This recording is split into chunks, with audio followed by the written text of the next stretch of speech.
राधे राधे प्यारे भक्तों। कुछ संकेत जो भगवान तुम्हें तब जरूर देते हैं जब वो तुम्हारे पाप नष्ट कर रहे होते हैं। और ये समझना बहुत जरूरी है कि पाप नष्ट होना एक सजा नहीं, बल्कि भगवान की वो सबसे बड़ी करुणा है जो तुम्हें उस बोझ से मुक्त करती है जो तुम जाने अनजाने उठाए चल रहे थे। भक्तों, पहले एक बात बिल्कुल साफ कर देता हूँ, पाप का अर्थ केवल बड़ी बड़ी गलतियां नहीं है। पाप वो है जो हमने जाने अनजाने किसी को तकलीफ दी, पाप वो है जो हमने सच छुपाया, पाप वो है जो हमने किसी का हक मारा, पाप वो है जो हमने किसी के साथ बेईमानी की, पाप वो है जो हमने अपने को बिना कारण दर्द दिया। और हम सब हर एक किसी न किसी रूप में कभी न कभी ऐसे काम करते हैं जो हमें बाद में पछताते हैं। पर सबसे बड़ी बात यह है कि भगवान जो करुणा के सागर हैं वो इन पापों को नष्ट करते हैं, वो उन्हें जलाते हैं, उन्हें साफ करते हैं। और उस सफाई के बाद जो इंसान निकलता है वो पहले से कहीं ज्यादा शुद्ध होता है। पर यह सफाई होती कैसे है और इसके क्या संकेत होते हैं, यही मैं आज तुम्हें बताऊंगा। ध्यान से सुनो प्यारे भक्तों। इससे पहले एक बात और समझो, पाप नष्ट होने की प्रक्रिया हमेशा आसान नहीं होती। कभी कभी यह प्रक्रिया दर्दनाक होती है, कभी कभी इसमें कुछ खोना पड़ता है, कभी कभी इसमें तकलीफ से गुजरना पड़ता है। पर यह तकलीफ उस डॉक्टर की तरह है जो घाव को ठीक करने के लिए पहले उसे साफ करता है। और उस सफाई में दर्द होता है, पर वो दर्द जरूरी है, क्योंकि बिना सफाई के घाव नहीं भरता। उसी तरह बिना उस प्रक्रिया से गुजरे पाप नष्ट नहीं होते। इसलिए जब भी ये प्रक्रिया शुरू हो, डरो मत, ये भगवान की करुणा है। प्यारे भक्तों, जब भगवान पाप नष्ट कर रहे होते हैं तो सबसे पहला संकेत जो मिलता है वो है जब तुम्हारे मन में अचानक गहरा पश्चाताप आए। एक ऐसा पश्चाताप जो पहले नहीं था। भक्तों, ये पश्चाताप बहुत खास होता है। ये वो पश्चाताप नहीं है जो डर से आता है, अगर ये पता चल गया तो क्या होगा। ये वो पश्चाताप है जो भीतर से आता है, जो कहता है मैंने जो किया वो गलत था और मुझे सच में दुख है। ये पश्चाताप बिना किसी बाहरी दबाव के आता है, बिना किसी कारण के। रात को अचानक या किसी पुरानी बात की याद से मन में वो गलती याद आती है जो बहुत समय पहले हुई थी और उसके बारे में एक गहरा दुख होता है। भक्तों, यह दुख, यह पश्चाताप, यह भगवान का संकेत है। वो तुम्हारे भीतर उस गलती को सामने ला रहे हैं ताकि तुम उसे स्वीकार करो, उसके लिए माफी मांगो और उसे जाने दो। इसलिए जब ये पश्चाताप आए उसे दबाओ मत, उसे महसूस करो और भगवान से कहो, प्रभु मुझसे गलती हुई, मैं माफी मांगता हूँ और आगे से बेहतर रहूंगा। प्यारे भक्तों, इस पश्चाताप के बारे में एक गहरी बात, जब ये पश्चाताप आता है तो मन में एक प्रश्न उठता है, क्या मेरी माफी होगी? क्या भगवान इतनी बड़ी गलती माफ करेंगे? भक्तों, हाँ, वो माफ करते हैं, वो हमेशा माफ करते हैं। जब इंसान सच्चे मन से पश्चाताप करता है, जब वो सच में बदलने का निश्चय करता है, तो भगवान की करुणा उस पर उतरती है और वो पाप जो बहुत भारी था वो हल्का होने लगता है और धीरे धीरे नष्ट होने लगता है। इसलिए कभी यह मत सोचो कि मेरी गलती इतनी बड़ी है कि माफी नहीं होगी। भगवान की करुणा किसी भी गलती से बड़ी है। प्यारे भक्तों, जब भगवान पाप नष्ट कर रहे होते हैं तो दूसरा संकेत है जब तुम्हारे जीवन में अचानक एक ऐसी परिस्थिति आए जो तुम्हें कुछ खोने पर मजबूर करे। भक्तों, ये संकेत समझने में थोड़ा कठिन है पर बहुत महत्वपूर्ण है। जब भगवान पाप नष्ट करते हैं तो वो एक ऐसी व्यवस्था बनाते हैं जिसमें जो पाप से मिला था वो वापस जाता है, जो अधर्म से कमाया था वो खर्च हो जाता है, जो गलत तरीके से पाया था वो निकल जाता है। और ये निकलना, ये खोना दर्दनाक होता है। तुम सोचते हो ये क्यों गया, मैंने क्या गलत किया? पर भक्तों, यह पाप नष्ट होने की प्रक्रिया है। जो पाप से आया था वो जा रहा है और उसके जाने के बाद जो बचता है वो शुद्ध होता है और उस शुद्धता पर जो आता है वो पक्का होता है, टिकाऊ होता है। इसलिए जब कुछ खोए घबराओ मत, ये सफाई है। प्यारे भक्तों, इस दूसरे संकेत के बारे में एक बात, जब कुछ खोता है तो हम अक्सर बहुत दुखी होते हैं, पर उस दुख में एक काम जरूर करो, रुको और सोचो, क्या ये जो गया ये कभी मेरा सच में था? क्या ये सही तरीके से आया था? और जब तुम ईमानदारी से सोचते हो तो जवाब मिलता है और उस जवाब में उस समझ में पाप नष्ट होने की प्रक्रिया और तेज होती है। प्यारे भक्तों, जब भगवान पाप नष्ट कर रहे होते हैं तो तीसरा संकेत है जब तुम्हारे जीवन में एक के बाद एक कठिनाइयां आने लगे और लगे कि सब कुछ एक साथ बिगड़ रहा है। भक्तों, ये देखकर डर लगता है कि सब खत्म हो रहा है, लगता है कि भगवान ने मुंह फेर लिया। पर भक्तों, ये भगवान का मुंह फेरना नहीं, भगवान का काम करना है। जब एक इंसान पर बहुत ज्यादा पाप का बोझ होता है तो भगवान उसे एक साथ हल्का करते हैं और ये हल्का करना ये एक साथ बहुत सी कठिनाइयों के रूप में आता है। पर ये कठिनाइयां, ये तकलीफें, ये असल में उस बोझ का उतरना है। जितना भारी बोझ उतनी बड़ी प्रक्रिया। और जब ये प्रक्रिया पूरी होती है तो इंसान इतना हल्का होता है, इतना शुद्ध होता है कि उसे खुद आश्चर्य होता है। प्यारे भक्तों, इस तीसरे संकेत के बारे में एक और बात, जब ये कठिनाइयां आए तो एक बात याद रखो, ये उतना ही आएगा जितना तुम झेल सकते हो। भगवान कभी भी किसी पर उससे ज्यादा नहीं डालते जितना वो उठा सके। इसलिए जब लगे कि बहुत ज्यादा हो रहा है तो भगवान से कहो, प्रभु मैं जानता हूं तुम सब देख रहे हो और मैं जानता हूं कि जो तुमने दिया है उसे उठाने की ताकत भी तुमने ही दी है। यह एक भरोसा, यह एक विश्वास तुम्हें उस कठिनाई से निकाल देगा। भक्तों, जब भगवान पाप नष्ट कर रहे होते हैं तो चौथा संकेत है जब तुम्हारे मन में उन सभी लोगों के प्रति माफी का भाव आने लगे जिन्हें तुमने कभी तकलीफ दी थी। भक्तों, ये बहुत गहरा संकेत है। जब भगवान पाप नष्ट करने की प्रक्रिया शुरू करते हैं तो वो पहले उस इंसान के दिल को खोलते हैं और जब दिल खुलता है तो उसमें से वो सब बाहर आने लगता है जो दबा था, जो गलतियां छुपी थी वो सामने आती हैं, जिन लोगों को तकलीफ दी थी उनके चेहरे याद आते हैं और मन में एक तड़प उठती है, काश मैंने न किया होता, काश मैं उससे माफी मांग सकता। भक्तों, ये तड़प भगवान की तरफ से है। वो तुम्हें उन लोगों की तरफ धकेल रहे हैं ताकि तुम माफी मांगो और जहां माफी मांगना संभव ना हो ताकि तुम भगवान से माफी मांगो। और जब ये माफी पूरी होती है तो पाप का बोझ बहुत हल्का हो जाता है। प्यारे भक्तों, माफी के बारे में एक बात जो बहुत जरूरी है, माफी मांगना कमजोरी नहीं है, ये सबसे बड़ी ताकत है। जो इंसान माफी मांग सकता है वो सबसे मजबूत इंसान है, और जो माफी नहीं मांगता वो उस गलती का बोझ सारी जिंदगी उठाता है। इसीलिए आज बिना देर किए जिसे भी तुमने तकलीफ दी हो उससे माफी मांगो, और अगर वो इस दुनिया में नहीं है या माफी मांगना संभव नहीं तो भगवान से माफी मांगो और उनसे कहो कि वो उस इंसान को खुशी दे। भक्तों, जब भगवान पाप नष्ट कर रहे होते हैं तो पांचवा संकेत है जब तुम्हारे भीतर अचानक एक बहुत गहरी थकान आए जो शरीर की नहीं बल्कि आत्मा की हो। भक्तों, ये थकान बहुत खास होती है, ये नींद से नहीं जाती, ये आराम से नहीं जाती, ये एक ऐसी थकान होती है जो कहती है बहुत हो गया, अब बदलना है। ये थकान उस पुराने तरीके से जीने की होती है जो सही नहीं था, उन रिश्तों की होती है जो सही नहीं थे, उन आदतों की होती है जो सही नहीं थी, और ये थकान एक ऐसे मोड़ पर लाती है जहां से दो रास्ते होते हैं।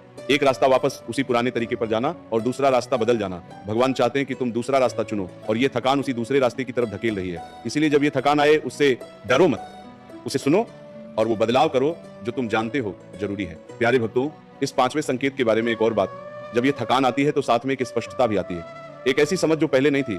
अचानक सब कुछ साफ दिखने लगता है, जो रिश्ते गलत थे वो साफ दिखते हैं, जो आदतें गलत थी वो साफ दिखते हैं, जो रास्ता गलत था वो साफ दिखता है, और इस स्पष्टता के साथ एक नई शुरुआत की तरफ कदम बढ़ाने की ताकत भी आती है। ये स्पष्टता, ये ताकत भगवान की देन है, और यह इस बात का संकेत है कि पाप नष्ट होने की प्रक्रिया अपने अगले चरण में पहुंच रही है। भक्तों, जब भगवान पाप नष्ट कर रहे होते हैं तो छठा संकेत है जब तुम्हारे जीवन में अचानक सेवा और दान करने की इच्छा बहुत तेज हो जाए। भक्तों, ये बहुत सुंदर संकेत है। जब पाप नष्ट होने की प्रक्रिया शुरू होती है तो भगवान तुम्हारे भीतर एक ऐसी करुणा जगाते हैं जो पहले नहीं थी। अचानक किसी जरूरतमंद को देखकर मन पिघलने लगता है, अचानक किसी की मदद करने का बहुत तेज मन होता है, अचानक दान करने की, सेवा करने की, देने की इच्छा बहुत बढ़ जाती है। भक्तों, ये इच्छा भगवान ने जगाई है। वो तुम्हें बता रहे हैं जो पाप से मिला था उसे सेवा में लगाओ, जो गलत तरीके से आया था उसे किसी के काम लाओ, और जब तुम ये करते हो तो पाप नष्ट होने की प्रक्रिया और तेज होती है। भक्तों, सेवा और दान के बारे में एक बात, ये दान केवल पैसों का नहीं होता, ये समय का दान भी हो सकता है। किसी के लिए कुछ करना, किसी की बात सुनना, किसी को हिम्मत देना, किसी के लिए प्रार्थना करना, ये सब दान है और ये सब सेवा है, और जो ये करता है उसके पाप बहुत तेजी से नष्ट होते हैं। इसलिए आज से हर दिन बस एक काम किसी एक के लिए बिना किसी उम्मीद के। प्यारे भक्तों, जब भगवान पाप नष्ट कर रहे होते हैं तो सातवां संकेत है जब तुम्हारी प्रार्थना में एक नई गहराई आने लगे और भगवान से जुड़ाव पहले से ज्यादा महसूस हो। भक्तों, ये बहुत महत्वपूर्ण संकेत है। जब पाप नष्ट होते हैं तो जो परत उनके और भगवान के बीच थी वो हटने लगती है, और जब वो परत हटती है तो भगवान और करीब लगते हैं। प्रार्थना में बैठते हो और एक अजीब सा जुड़ाव होता है, भजन करते हो और आंखें भर आती हैं, भगवान का नाम लेते हो और एक ऐसी शांति उतरती है जो पहले नहीं थी। भक्तों, यह जुड़ाव, यह शांति, यह भगवान का संकेत है कि वो तुम्हारे करीब आ रहे हैं, और जब भगवान करीब आते हैं तो पाप अपने आप दूर होते हैं। भक्तों, इस सातवें संकेत के बारे में एक बात जो बहुत काम आएगी, जब प्रार्थना में ये गहराई आए तो उस पल में वो सब मांगो जो तुम्हें चाहिए। वो पाप जो तुम्हारे मन पर बोझ हैं उन्हें भगवान के सामने रखो, वो गलतियां जो तुमने की हैं उन्हें स्वीकार करो और भगवान से मांगो, प्रभु इन्हें नष्ट करो, मुझे शुद्ध करो और मुझे एक नई शुरुआत दो। ये मांग, ये प्रार्थना, ये बहुत ताकतवर है। भक्तों, जब भगवान पाप नष्ट कर रहे होते हैं तो आठवां संकेत है जब तुम्हारे जीवन में कुछ ऐसा हो जो तुम्हें अचानक रोक दे और सोचने पर मजबूर कर दे। भक्तों, ये कुछ भी हो सकता है, कोई बीमारी, कोई दुर्घटना जिससे बाल बाल बचे, कोई बड़ा नुकसान, कोई रिश्ते में टूटन, कुछ ऐसा जो तुम्हारी उस दौड़ को रोक दे जिसमें तुम थे, और उस रुकने में, उस ठहरने में एक अवसर होता है। भगवान उस अवसर में तुम्हें एक नजरिया देते हैं, एक ऐसा नजरिया जो तुम्हें खुद से, अपने कर्मों से, अपनी जिंदगी से एक नए तरीके से देखने देता है, और उस नए नजरिए में पश्चाताप आता है, बदलाव की इच्छा आती है और भगवान की तरफ एक कदम उठता है। भक्तों, ये रुकना, ये ठहरना, ये भगवान का सबसे प्रेमपूर्ण संकेत है। भक्तों, आठवें संकेत के बारे में एक गहरी बात, जब ये रुकना होता है तो उस रुकने को ध्यान से देखो।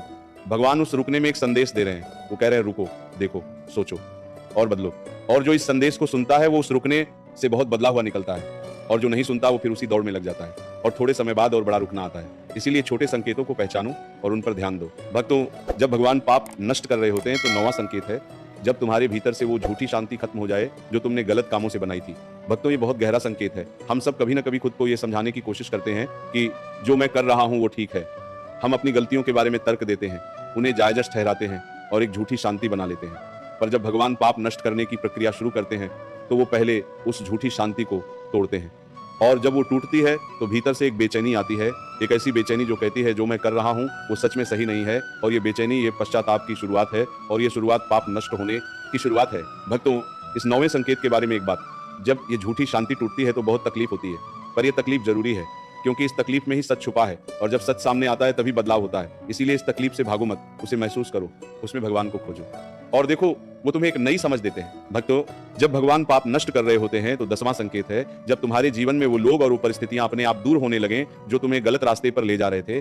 भक्तों, ये बहुत रहस्यमय संकेत है। जब भगवान पाप नष्ट करते हैं तो वो पहले उन कारणों को हटाते हैं जो उन पापों की जड़ हैं। जो दोस्त तुम्हें गलत रास्ते पर ले जा रहे थे वो अचानक दूर हो जाते हैं। जो परिस्थिति तुम्हें गलत काम करने पर मजबूर कर रही थी वो अचानक बदल जाती है। जो रिश्ता तुम्हें पाप की तरफ धकेल रहा था वो अचानक खत्म हो जाता है और तुम सोचते हो ये क्यों हुआ। पर भक्तों, ये भगवान की करुणा है।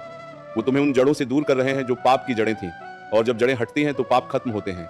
भक्तों, इस 10वें संकेत के बारे में एक बात, जब यह लोग और परिस्थितियां दूर हों तो उनके जाने का दुख मत मनाओ, बल्कि भगवान को धन्यवाद दो कि उन्होंने तुम्हें उन जड़ों से बचाया।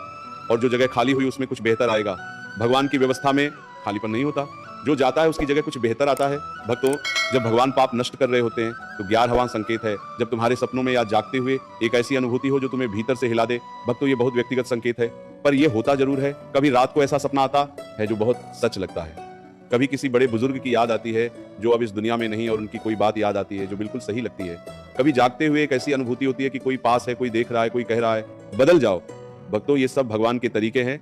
वो हर माध्यम से तुमसे बात करते हैं, और जब पाप नष्ट होने की प्रक्रिया होती है तो ये संवाद और तेज होता है। इसलिए इन अनुभूतियों को गंभीरता से लो और उन्हें भगवान का संदेश समझो।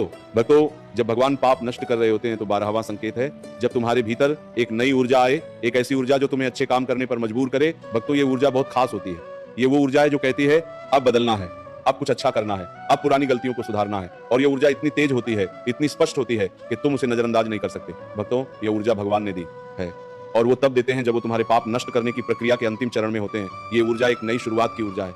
इसे बर्बाद मत करो, इसे सही दिशा में लगाओ, और देखो एक नया जीवन शुरू होता है। भक्तों, इस 12वें संकेत के बारे में एक बात, जब ये ऊर्जा आए तो पहला काम करो, किसी से माफी मांगो। जिसे भी तुमने तकलीफ दी हो उससे माफी मांगो। ये एक काम इस ऊर्जा को सही दिशा में लगाने का सबसे पहला और सबसे महत्वपूर्ण काम है। और जब ये माफी होती है तो पाप नष्ट होने की प्रक्रिया लगभग पूरी होती है। भक्तों, जब भगवान पाप नष्ट कर रहे होते हैं तो 13वां और अंतिम संकेत है जब तुम्हारे जीवन में एक ऐसी शांति उतरे जो पहले कभी नहीं आई थी। एक ऐसा हल्कापन जो बताता है कि वो बोझ जो इतने समय से था वो उठ गया। भक्तों, ये शांति उतरे जो कई बार भी करते हैं। जब तुम्हारे जीवन में एक ऐसी शांति उतरे जो पहले कभी नहीं आई थी, ये हल्कापन, ये पाप नष्ट होने का सबसे बड़ा और सबसे सुंदर संकेत है। जब ये आता है तो तुम खुद महसूस करते हो कि कुछ बदल गया, कुछ साफ हो गया, कुछ ठीक हो गया, और उस शांति में, उस हल्कापन में एक नई जिंदगी की शुरुआत होती है। एक ऐसी जिंदगी जो पाप के बोझ से मुक्त है, जो भगवान की कृपा से भरी है और जो आगे की तरफ देख रही है। भक्तों, अब मैं तुमसे एक बहुत जरूरी बात करना चाहता हूँ। पाप नष्ट होने के लिए कुछ काम करने होते हैं, और वो काम आज से शुरू हो सकते हैं। पहला काम, जो गलतियां की हैं उन्हें स्वीकार करो, खुद से, भगवान से, और अगर संभव हो तो उन लोगों से भी जिन्हें तकलीफ दी। दूसरा काम, सेवा करो, जितना हो सके उतना किसी की मदद करो बिना किसी उम्मीद के। तीसरा काम, भजन और प्रार्थना को अपनी दिनचर्या का हिस्सा बनाओ, हर दिन थोड़ा समय भगवान के साथ। चौथा काम, जो गलत आदतें हैं उन्हें एक एक करके छोड़ो। एक साथ सब नहीं होगा, पर एक एक करके जरूर होगा। और पांचवा काम, भगवान पर भरोसा रखो। ये प्रक्रिया लंबी हो सकती है, पर ये होगी, और जब होगी तो तुम बिल्कुल नए हो जाओगे। भक्तों, एक आखिरी बात जो मैं तुम्हारे दिल तक पहुंचाना चाहता हूँ।